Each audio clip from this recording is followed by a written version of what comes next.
clearing trees, ano po, pwede natin taniman ng kakao, santol, yung mga pagitan para at least wala pong pangalan sa property. Nakakatuwa kasi super mainit, kahit mainit yung panahon ngayon, hindi po siya nakakatira ng tubig. Bali, ito po yung boundaries nito. Maling water din. Cemented na po kalsada dito. Pero yung nasakop ng property natin is as ngayon, naharap off-road pa. Pero pasok naman po ang sasakyan dyan. Kahit mababa kasi maganda naman po yung daan.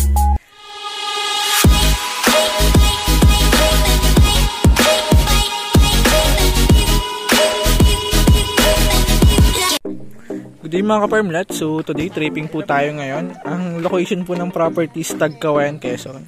So bali ang sukat ng property mga ka-farmlat 11 hectare. So dito po magmumula yung property sa putol na kalsada na yan. So babaybay po yan dyan sa gilid ng bahay. And then bali ito po yung boundaries nya, itong Madre Cacao. So ang frontage ito mga ka-farmlat is around 40 to 50 meters. Ano po? Ayan. So papasukin po natin yung loob ng property. So maganda ito mga ka-farmlat kasi platted po yung area nya. So ito po yung part na medyo slow pero hindi ganun kataas. So patamtaman lang po ano. Yan. So napaka ganda po nito for investment mga ka-farmlat kasi tabing kalsada po yung property and then platted po yung area nya. Yan. So Carabao grass po ito. Ayun mga ka-farmlat, bali yung nyog nya hindi pa ganun kataas, kumbaga takaran pa lang. So maganda po yan kasi matagal pa natin pakikinabangan yung nyog, kumbaga matagal pa po siya i-clearing. And then ayun mga ka-farmlat, yung boundaries nya, itong hilera ng nyog na to sa kabilang property na po yan. And then ito po yung sakop ng property natin. So mga ka-farmlat, bali yung tayo po ng property ay pahaba. So bali 50 meters po yung frontage nya and then pahaba na po ano. Ayan. So kasama natin ngayon si Bestlan. Check nyo rin po yung YouTube channel nya. So vlogger din po siya ng property. Ayan. And so yun mga ka-farmlat, bali cemented na po ang kalsada dito. Pero yung nasakop ng property natin is at ngayon off-road pa. Pero pasok naman po ang sasakyan dyan. Kahit mababa kasi maganda naman po yung daan. Ayan. Then matigas po ano. Ayan. Yun mga ka-farmlat, so medyo madamo po yung property kasi hindi na naasikaso ng may-ari, pero madali lang po ito. Madali lang po itong linisin. Yan. So after po malinis niyan, pwede nating alagaan ng kambing, baka. So babakuran lang po natin ano. So tamang-tama po ito kung may baka, kambing. Aray ko, ano yan? Tinik yun. Ayan. Oo. So tamang-tama po ito sa baka, kambing, para mapanatili po natin yung pagiging Carabao grass nya. And so nyugan po ito mga ka-farmlat. And mga ka-farmlat, bali platted po itong area na to. So hindi lang natin mabyo kasi medyo madamo, pero platted po ito. Yan, so pantay po. Yan, so Carabao grass po pala ito mga ka-farmlat. Medyo madamo lang din, pero maganda po itong property na to.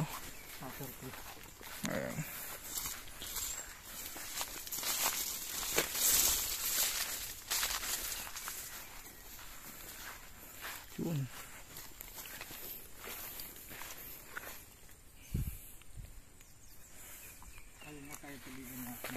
May tubigan ba itong kasama? Meron daw pero di na tinatamnan. May tubigan to kuya? May natas na kawayan doon. May sapa doon, may tubig. So may sapa din dito ano? Ayan. Mag-aalaga ng baka. So yun mga ka-farmlat, may part din po dito na rice land. Ilang pitak yung kuya? Siguro mga 5 yan. May 5 pitak na tubigan. Okay. Walang kawayan na yun, papunta doon. Ayan. Yan, sapa yun. Ayun yung boundary, yung sapa. Pwede natin puntahan. Pwede. Saan tayo dadaan? Dito na lang siguro. Ayan. So yun mga ka-farmlat, bali may tubigan po yung property. Nasa ngayon hindi na po nag-ooperate, pero pwede natin buhayin. Ayun ang magkaganda nito mga ka-farmlat. Platted po yung area na dito sa ibabaw. And then may medyo pa slow po siya papunta sa tubigan, so hindi po babahain yung property kasi mataas yung tayo. Ano po? Ayan. So bali ito po yung tubigan na sa ngayon hindi na nag-ooperate.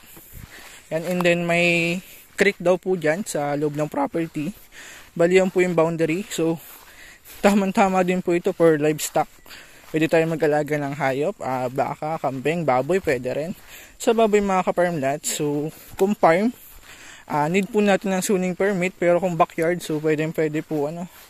Yan, pwede rin po tayo mag-alaga ng 45 days and free-range chicken yung nangingitlog mga ka-farm lot. Yan. So, i-check natin. Yan, may kawayan din po ano. Kung gusto mo gumawa ng rest house, kubo, so tamang-tama po ito. No need natin bumuli sa labas kasi may kawayan na po sa loob ng property. And ito yung palayan. And bali mga ka-farm lot, bali ito na po yung rice land na sakop ng property. Sa ngayon hindi siya nag-ooperate, so pwede po natin buhayin. Ang source po ng tubig ito mga ka-farm lot, nandito lang po. Yung creek po dyan, so ang pwede natin gawin, ipump po yung tubig papunta dito sa rice land. Ayan.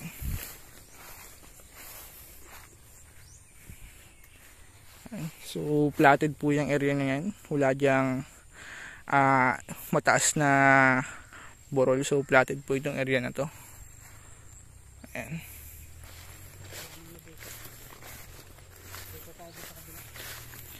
Ito, dala pa ng property. Sako pa ba ito ng property? Ayan, sakad ba sa sapa? Yung sapa pwede natin puntahan. Okay, para idea din sila. So, pupuntahan po natin yung property mga ka-farm lot.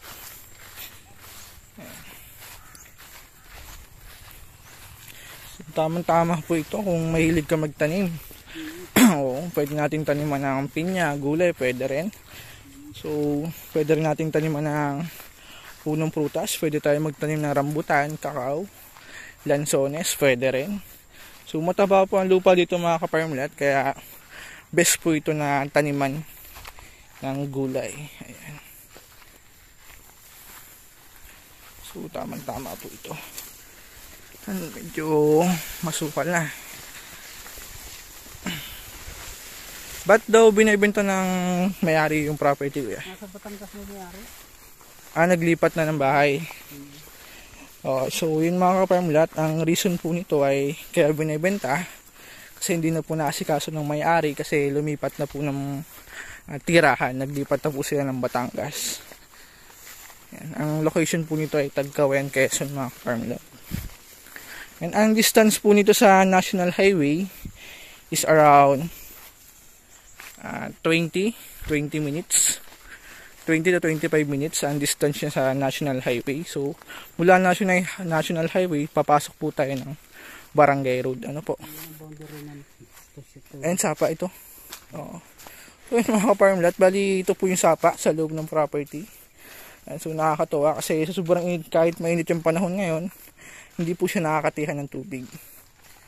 Ayan. Bali ito po yung boundaries. Ano po? Running water din. Yan. Mga ka-farm lot, bali ito yung creek. Ito yung pwede natin gawing source ng tubig if mag-aalaga tayo ng hayop or magtatanim tayo ng gulay o prutas. Yan.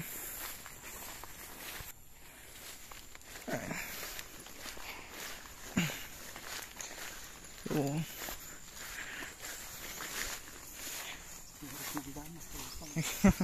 bali ito po yung kawayan or bamboo sa loob ng property.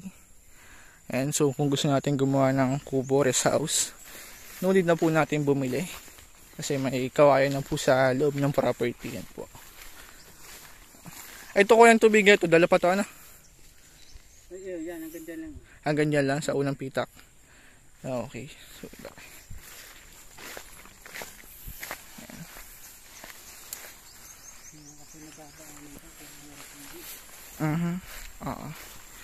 So tamang-tama po ito for retirement plan. Kung gusto mo magtanim-tanim, malawak po ito. Ano. And then kung may business-minded ka, investment, pwede rin po kasi tabing kalsada yung property. And so alam naman po natin, yearly, nagtataas ang value ng property, lalo na po kung at tabing kalsada. Yan, so mabilis po magtaas ang value niyan. Yan. So yun mga ka-farmlat, ang nakakatawa dito, if may product yung property natin, kung gusto niyo po magtanim ng gulay or buko, hindi na tayo may hirapan na mag-transpo. Kumbaga kasi tabing kalsada yung property, so hindi na po tayo may hirapan maglabas ng produkto. Ano po.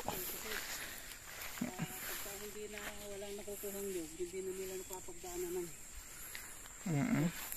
So ito mga ka-farmlat, itong rice na to, pwede nating i-convert sa fish pan. So pwede tayong gumawa ng intensive fish pan kasi may creek po sa property na hindi nakakatiyan ng tubig. Tapos may source na po ano.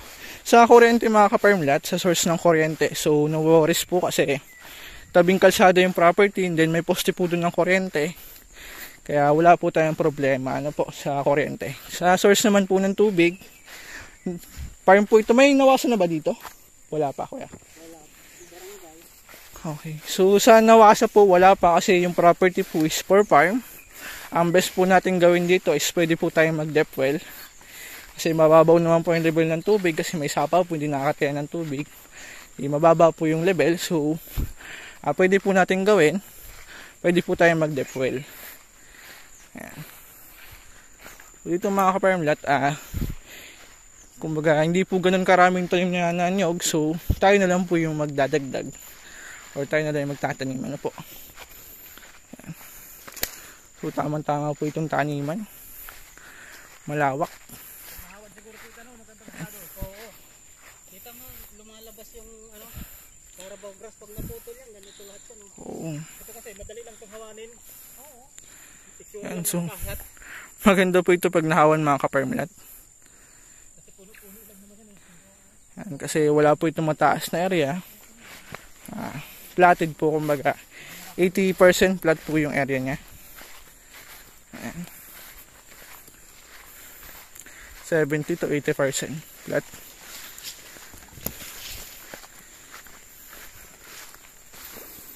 So, palabas na po tayo.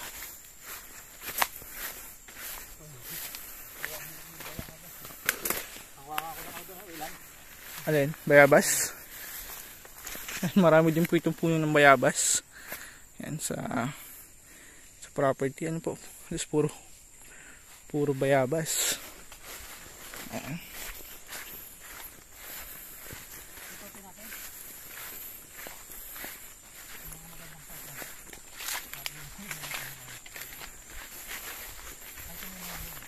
Yan ba? Dala pa ng property?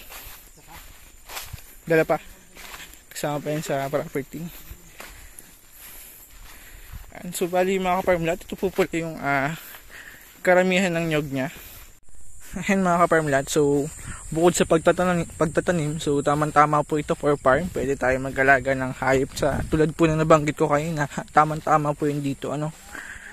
Ayan. So Carabao grass po ito. Ayan mga ka-farmlat, ayan, sakop na po yun ng property. Sakop pa po yun ng property. Ayan, yung nyuga na yan. So bali ito po yung kapunuan ng nyug niya, yung part na yan. So sa ngayon mga ka-farmlat, takaran pa po yan. So tamang-tama po kasi matagal pa natin mapapakinabangan. Ano po. Ayan.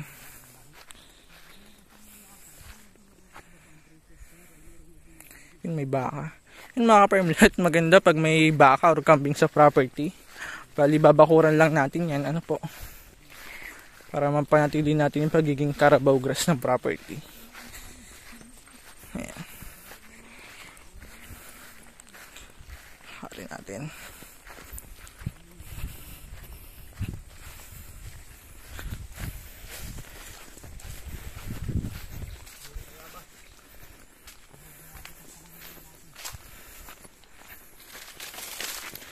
Yun, dala pa yun. Yan. Dito po yung karamihan ng nyog niya. Yan. Nyugan po.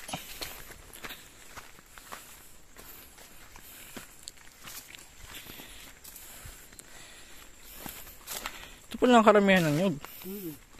Saka hindi pa masyadong buka ang matataas.